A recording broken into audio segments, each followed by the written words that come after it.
We live in an area that gets quite cold. The only source of heat for our house is wood heat, and that means processing a lot of firewood a year, usually between 5 and 8 cord. Now, as with everything else we do it as cheaply as possible, and that means cheap saws and hand splitting everything.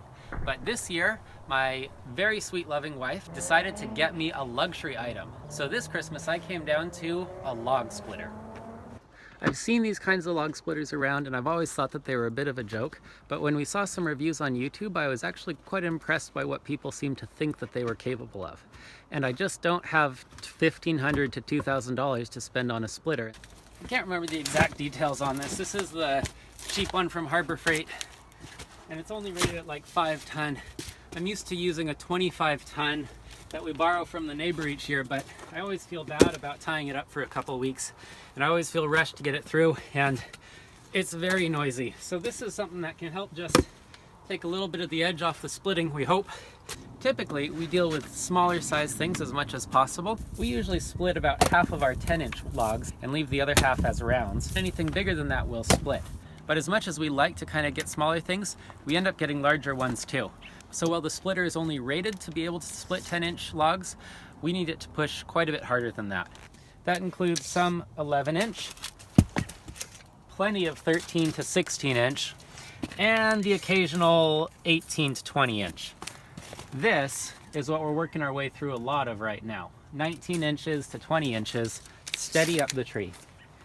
Now, a big limitation I seem to run into pretty often with hand splitting is that the wood really has to be really dry for it to be very productive.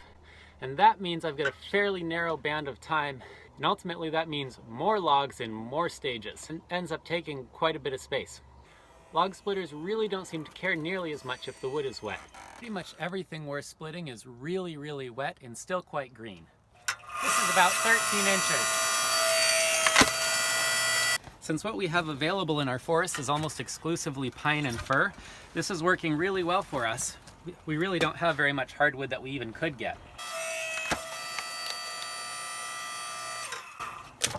I wouldn't be surprised though if you're splitting all hardwood and had some issues.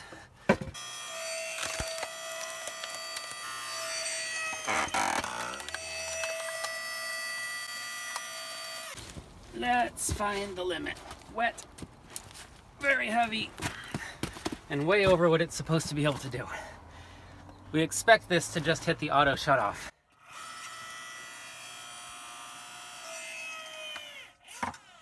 Like that.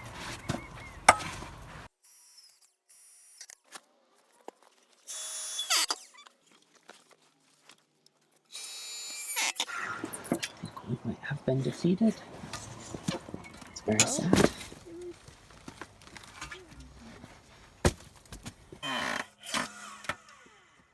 So, we still have some we're gonna have to use the splitting wedge. Let's see what it'll take to actually get this stupid log to split.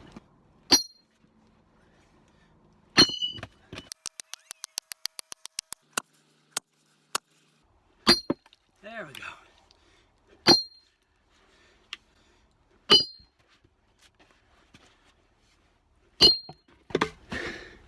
Yeah, I don't blame the splitter for not being able to do that one.